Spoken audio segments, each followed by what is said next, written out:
Hey guys, Leviathan here. Today I'm going to talk about the 5 reasons why I picked a McLaren over a Ferrari.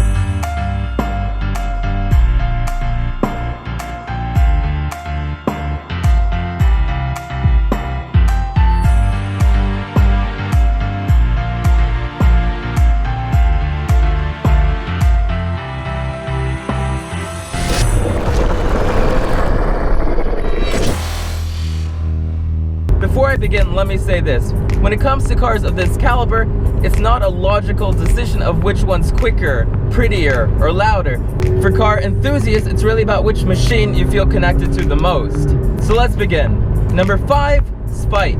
I know this sounds a bit childish, and I'm only half joking when I say this, but when I went to a Ferrari dealership in just a Ferrari F430, I was treated as if I rolled in on a hoverboard with a cloud of vape behind me.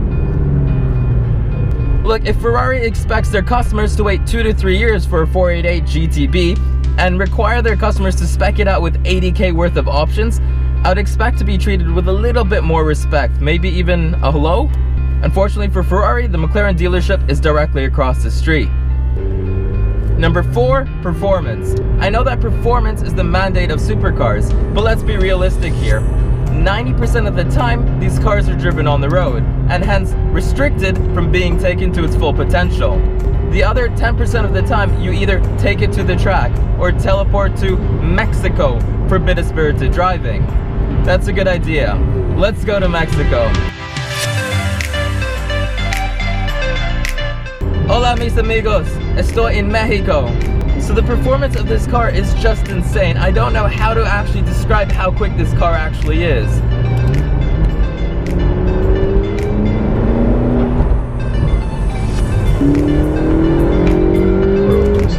Holy. Oh wow. Yeah, clearly over the speed limit, but in Mexico. Look, when you factor all the technology that goes into this car, from a carbon fiber monocell, air brakes to brake steer, it just puts this car miles ahead of the competition.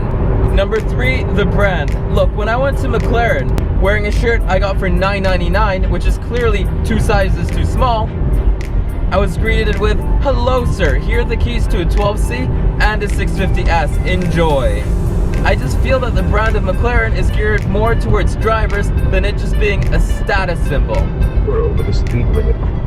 I'm in Mexico. Number 2, character. Look, I think this car is an iconic poster car. From the exterior, you have an iconic front end. You have dihedral doors. You have an active air brake in the back. And from the interior, you have a no-nonsense, driver-centric cabin. And couple that with 3 different driving styles.